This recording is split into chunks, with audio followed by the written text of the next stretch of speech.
కాలవాహినిలో ధారావాహిక 10వ భాగం. రచన చతుర్వేదుల చెంచు సుబ్బయ్య శర్మ.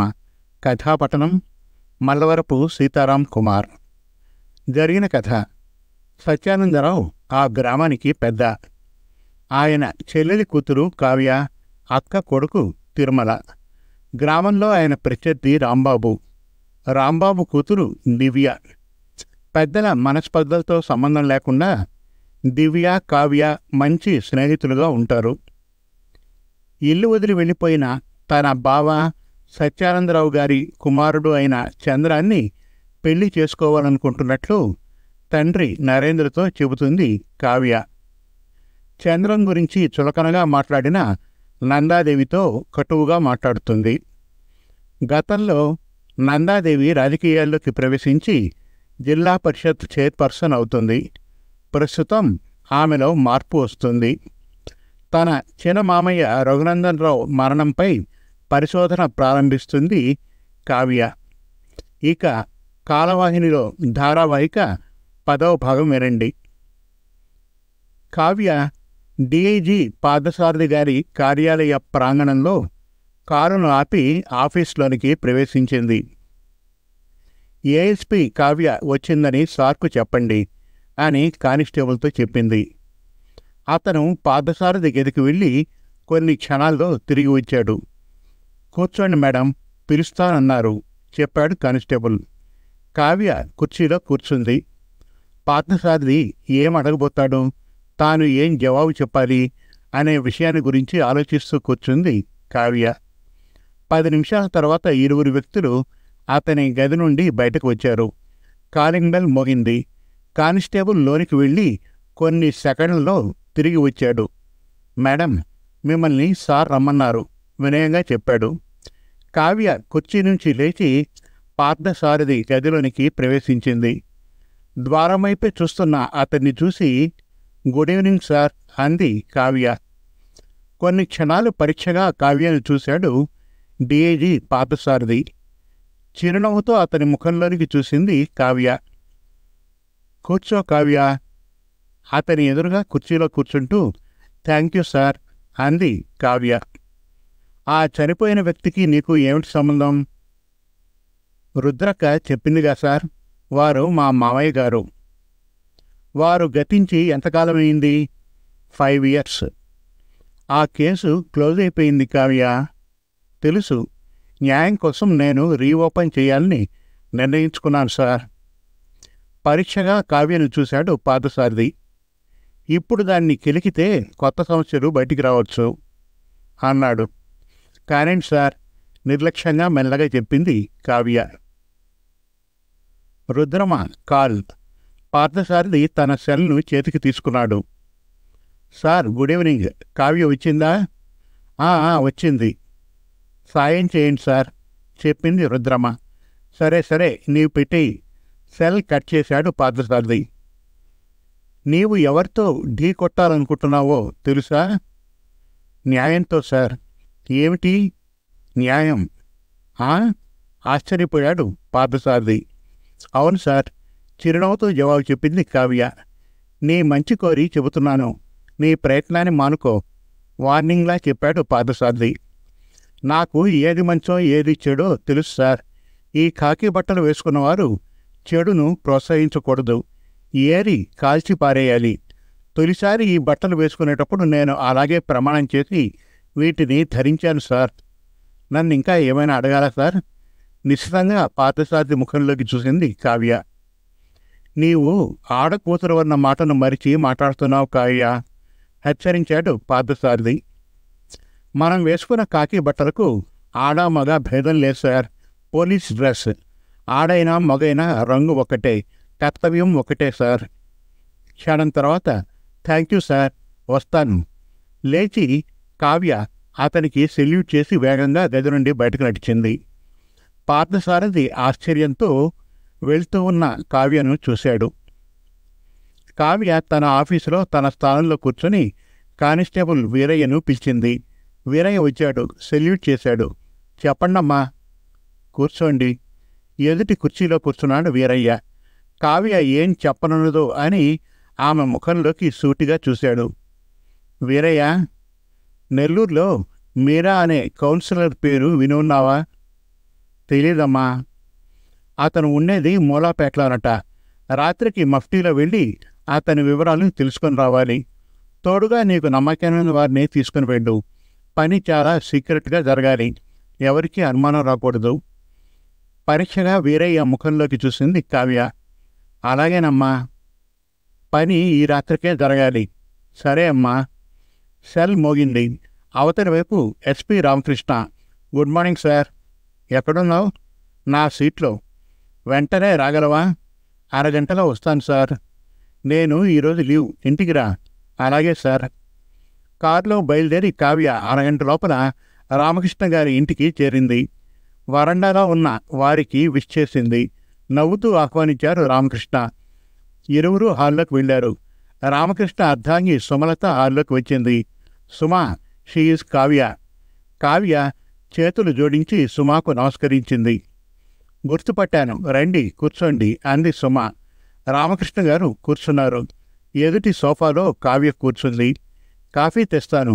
సుమ వంటగది వైపుకు వెళ్ళింది. కావ్య, చెప్పండి సార్.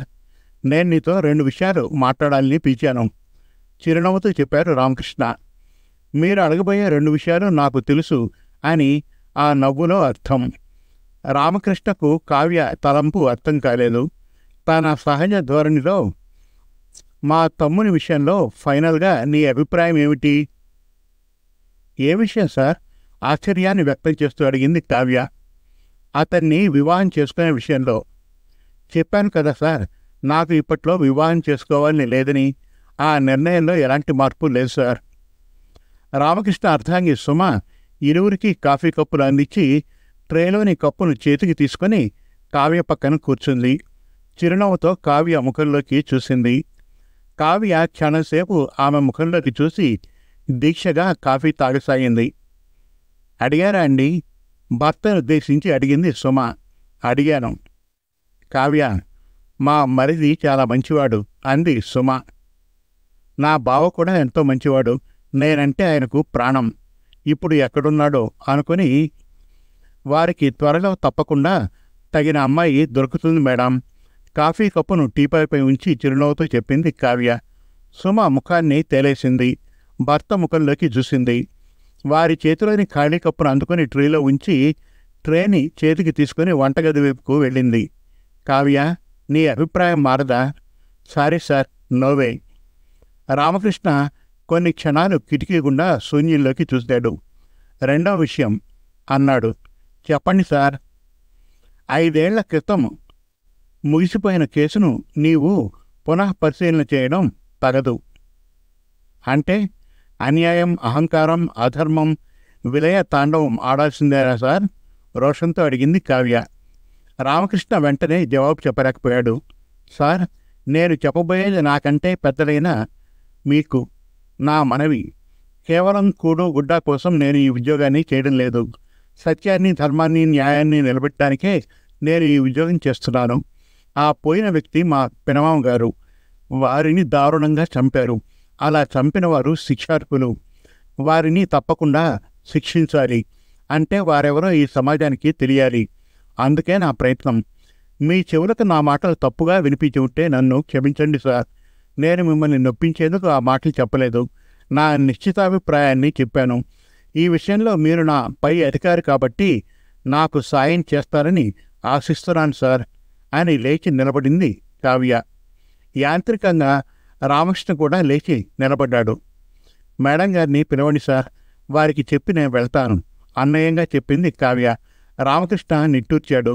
సుమ పిలిచాడు. కొన్ని క్షణాల్లో సుమ హాల్లోకి వచ్చింది. కావ్య ఆమెను సమీపించింది. మేడం, కాఫీ చాలా బాగుంది. మా సార్ చాలా మంచివారు. వారిని జాగ్రత్తగా చూసుకోండి మేడం. నవ్వుతూ చేతులు జోడించింది. వారిని నేను చూసుకోవాల్సిన అవసరం లేదు. వారే నన్ను చూసుకుంటారు. మహా తెలివిగా మాట్లాడాననే భావనతో నవ్వింది Suma. So you are lucky madam. వెళ్ళొస్తాను సార్. బై. వేగంగా బయటకు నడిచింది కావ్య. ఇరువురు వెళ్తున్న కావ్యను చిత్రంగా చూస్తూ నిల్చున్నారు. కారులో కూర్చొని కావ్య తిరుమలరావుకు ఫోన్ చేసింది. హలో. తిరుమలరావు కంఠం. అన్నా ఎక్కడున్నావు? కోర్టు దగ్గర. నేను అక్కడికి వస్తున్నా. ఎంతసేపట్లో రాగలవు? 15 నిమిషాల్లో. సరే రా. ఓకే. రామకృష్ణ దంపతులు తనతో మాట్లాడిన మాటలు, వారికి తాను ఇచ్చిన సమాచారాన్ని గురించి, మీరా గురించి ఆలోచిస్తూ కారును తాలూకా కోర్టు వైపుకు నడిపింది కావ్య. తాలూకా కోర్టులో కానుగ చెట్ల కింద కారును ఆపి దిగింది. తిరుమలరావు నవ్వుతూ ఆమెను సమీపించాడు. ఏంది చెల్లెమ్మ కొట్టుకొచ్చావు? చిరునవ్వుతో అడిగాడు. నీతో మాట్లాడాలని. విషయం ఏమిటి? కౌన్సిలర్ మీరా నీకు తెలుసా? వాడు నా క్లయింట్. అన్నదమ్ముల మధ్యన భూమి తగరారు. వాడి తండ్రికి 2 భార్యలు. ఆ తమ్ముడు 2వ భార్య కొడుకు. ఆ కేసు నా దగ్గరికి వచ్చింది. వాయిదాలు జరుగుతున్నాయి. చిన్నమావయ్య గారి హత్య కేసులో వాడి హస్తము ఉందన్న విచారంగా చెప్పింది కావ్య. అలాగా? అవును. కడప నుంచి బాంబులు తెచ్చింది వాడే. బాంబులు వీడికి ఇచ్చిన జోగయ్య చెప్పాడు. వాడిప్పుడు రూలింగ్ పార్టీ కౌన్సిలర్. అయితే వాడు చేసిన తప్పు ఒప్పవుతుందా? అంతేకాదు, వాడు నందాదేవికి చాలా ముఖ్యుడు.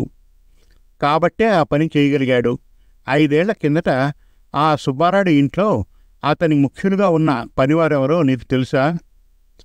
తిరుమలరావు సాలోచనగా 2 ఉండేవారు అన్నాడు. వాళ్ళ పేర్లు? సాంబయ్య, సోమయ్య. వాళ్ళిప్పుడు ఎక్కడ ఉన్నారు? సాంబయ్య ఊళ్ళోనే ఉన్నాడు. సోమయ్య? వాళ్ళ అత్తగారు ఊరు అల్లూరు. 4 ఏళ్ల కిందట వాళ్ళ అత్తామామలకు వేరే సంతతి లేనందున వయస్సు మీరిన వారిని చూసుకునేందుకని అల్లూరికి షిఫ్ట్ అయిపోయాడు. వాడు ఎలాంటివాడు? వాడితో నాకు పరిచయం లేదు కావ్య. రేపు నీవు నాతో అల్లూరికి వస్తావా? ఎందుకు? సోమయ్యను కలుసుకునేటందుకు. తిరుమలరావు కొన్ని క్షణాలు మౌనంగా ఆలోచనలో ఉండిపోయాడు. ఏమన్నా లాయర్ గారు భయపడుతున్నారా? నవ్వింది కావ్య. భయమా? నాకెందుకు భయం? అయితే వెంటనే నా ప్రశ్నకు ఎందుకు జవాబు చెప్పలేదు? నీ మనోభావాన్ని గురించి ఆలోచించాను.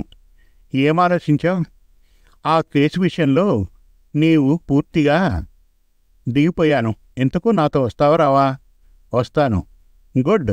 నా అన్నయ్యవని నిరూపించుకున్నావు. అందంగా ఆనందంగా నవ్వింది కావ్య. నీ ప్రయత్నం ఫలించాలని కోరుకుంటున్నాను చెల్లి. థ్యాంక్ యూ అన్నయ్య. రేపు 6 గంటలకు బయలుదేరదాం. నేను మన ఇంటికి వస్తాను. రెడీగా ఉండు. అలాగే అన్నయ్య, నేను వెళ్తున్నాను. కారులో కూర్చొని స్టార్ట్ చేసింది కావ్య. సమయం రాత్రి 9 గంటలు.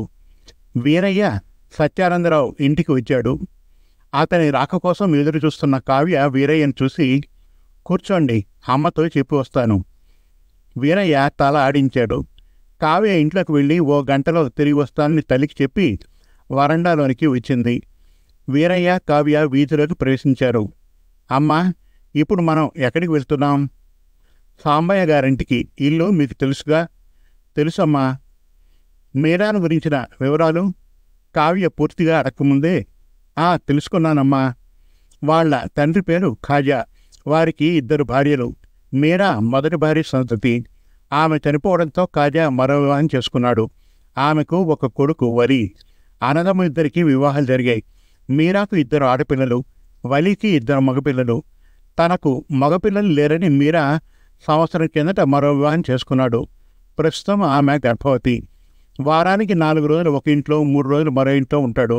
మొదటి భార్య పేరు మీద కిరాణా షాపు, 2వ భార్య పేరు మీద ప్లాస్టిక్ సామాన్ల దుకాణాలు నడుపుతున్నాడు. మొన్న జరిగిన ఎలక్షన్లలో కౌన్సిలర్ అయ్యాడు. జిల్లా చైర్పర్సన్ అయిన నందాదేవికి చాలా ముఖ్యుడు. ఇవమ్మ మీరా వివరాలు. చెప్పడం ముగించాడు వీరయ్య. ఓకే. సాంబయ్య ఇల్లు ఎక్కడా? అడిగింది కావ్య. దగ్గరకు వచ్చామమ్మా, మరో 10 నిమిషాల్లో చేరుతాం అన్నాడు వీరయ్య. తర్వాత ఇరువురు మౌనంగా నడుస్తున్నారు. వారిని క్రాస్ చేసి వేగంగా జాగ్వార్ కారు ముందుకు వెళ్ళింది. ఆ కారు ఆ ఊరు వారిది కాదు. వీరయ్య, ఈ కారు ఈ ఊర్లో ఎవరికుంది? ఆ బండి ఈ ఊరిది కాదమ్మా. మరి ఏ ఊరిది? నాకు మాత్రం ఏం తెలుసమ్మా. కనుక్కోవాలి. రేపు కనుక్కుంటానమ్మా. ఆ బండిలో ఒక్కడే ఉన్నాడు కదూ? అవునమ్మా, వెనక ఎవరూ లేరు. ఆ కారుతోలే మనిషి ఒక్కడే ఉన్నాడు. సుబ్బారాయుడు గారి బంధువులేమో. అయిండొచ్చమ్మా. ఇంతకు ఆ కారు పేరు ఏమిటమ్మా? జాగ్వార్. చాలా బాగుందమ్మా. 60 లక్షలు. 60 లక్షల? ఆశ్చర్యపోయాడు వీరయ్య. దాదాపు ఆర్డర్ చేసి తెప్పించుకోవాలి. పార్థసారథి గారికి సంబంధించిన మనిషి ఎవరైనా ఇవ్వండొచ్చునేమో. ఆదివారం కదా, నందాదేవి ఇక్కడ ఉండి ఉంటుంది. నేను తనతో చేసిన ప్రసంగాన్ని ఆమెకు తెలియజేయడానికి పార్థసారథి ఎవరినైనా పంపించి ఉండొచ్చు. నందాదేవికి పార్థసారథికి మంచి స్నేహితం అని నేను విన్న విషయమేగా. ఏదేమైనా చిన్నమామయ్య రఘునందనను దారుణంగా హింసించిన వారు చట్టబద్ధంగా తగిన శిక్షను అనుభవించి తీరాలి. అంతవరకు నా ప్రయత్నం సాగించాలి అనే నిర్ణయానికి వచ్చింది కావ్య. ఇరువురు సాంబయ్య ఇంటిని సమీపించారు. అమ్మా, అదే సాంబయ్య ఇల్లు. చూపుడు వేస్తూ చూపించాడు వీరయ్య. అతని ఇంటి పక్కన ఒక వేప చెట్టు, దాని చుట్టూ విశాలమైన ఎత్తు అరుగు ఉంది. వీరయ్య, అమ్మా, నేను ఇక్కడే ఉంటాను. మీరు వెళ్ళి సాంబయ్యను పిలుచుకొనండి అంటూ అరుగు మీద కూర్చుంది కావ్య. వీరయ్య సాంబయ్య ఇంటిని సమీపించి మూసి ఉన్న తలుపును తట్టాడు. కొన్ని సెకండ్ల తర్వాత సాంబయ్య తలుపు తెరిచాడు. వీరయ్యను చూసి భయపడ్డాడు. సార్, నోరు తెరిచాడు. సాంబయ్య, భయపడకు. కావ్య అమ్మగారు వచ్చారు. నీతో మాట్లాడాలట. నాతో రా, సౌమ్యంగా చెప్పాడు వీరయ్య. సాంబయ్య దిక్కులు చూశాడు. చెప్పానుగా, భయపడకు, నాతో రా. ద్వారం దాటి భయంగా సాంబయ్య బయటికి వచ్చాడు. తలుపు మూశాడు. కొద్ది క్షణాల్లో ఇరువురు అరుగును సమీపించారు. కన్నీటితో చేతులు జోడించాడు సాంబయ్య. రా సాంబయ్య, కూర్చో, చెప్పింది కావ్య. పర్వాలేదమ్మగారు. నేను అడిగే ప్రశ్నకు నిజమైన సమాధానం చెప్పాలి. చెబుతా తల్లి. మా చిన్నమామయ్య రఘునందనరావు గారిపై బాంబు విసిరి బావిలోకి తోసిందెవరు? నీవా సోమయ్య? సాంబయ్య భోరున ఏడ్చాడు. సాంబయ్య, నీకు ఎలాంటి భయం అవసరం లేదు. నిజాన్ని చెప్పు. అమ్మా, ఆ పాడు పని చేసింది ఆ సోమిగాడేనమ్మా. సుబ్బారాయుడు, రాంబాబు చెప్పారు. వాడు చేశాడు. అందులో నా దోషం ఏమీ లేదమ్మా. ఏడుస్తూ వంగి కావ్య పాదాల్ని పట్టుకున్నాడు. నాకు 3 బిడ్డలు. వారి సాక్షిగా చెబుతున్నా తల్లి. బోర్న ఏడ్చాడు సాంబయ్య. సాంబయ్య, ఈ నిజాన్ని నీవు కోర్టులో చెప్పగలవా? చెబుతాను తల్లో, చెబుతాను. నేను చచ్చిపోయినా పర్వాలేదమ్మా. నిజాన్నే చెబుతాను తల్లి. సరే, ఇక నీవు వెళ్ళవచ్చు. నేను రమ్మని కబురు పంపినప్పుడు రావాలి, సరేనా? అలాగే తల్లి. కావ్య అరుగు దిగింది. వీరయ్య, పదండి, ముందుకు నడిచింది కావ్య. వీరయ్య ఆమెను అనుసరించాడు. సాంబయ్య మాటల్ని తన సెల్లో రికార్డ్ చేసిన విషయం వీరయ్యకు సాంబయ్యకు తెలీదు. వారు సాంబయ్య ఇంటికి వచ్చే దారిలో కనిపించిన కారు వెనుదిరిగి వారి ముందు నుంచి వేగంగా వెళ్ళిపోయింది. ముగ్గురు చూశారు. అమ్మా, పిలిచాడు వీరయ్య. ఏం వీరయ్య? మీరు సోమయ్యను కూడా కలవాలిగా? అవును. రేపు ఉదయం మీరు మా తిరుమల అన్నయ్య గారింటికి 6:30కు రావాలి. ఇబ్బంది లేదుగా? లేదమ్మా, వస్తాను. నా వల్ల మీకు శ్రమ. అమ్మా, అదేం మాట. నేను న్యాయం కోసం నా డ్యూటీని చేస్తున్నానమ్మా. Thank you Veeraiah. ఇరువురు సత్యానందరావు గారి ఇంటిని సమీపించారు. కావ్య గుడ్ నైట్ చెప్పి లోనికి వెళ్ళింది. వీరయ్య తన ఇంటి వైపుకు నడిచాడు. ఇంకా ఉంది.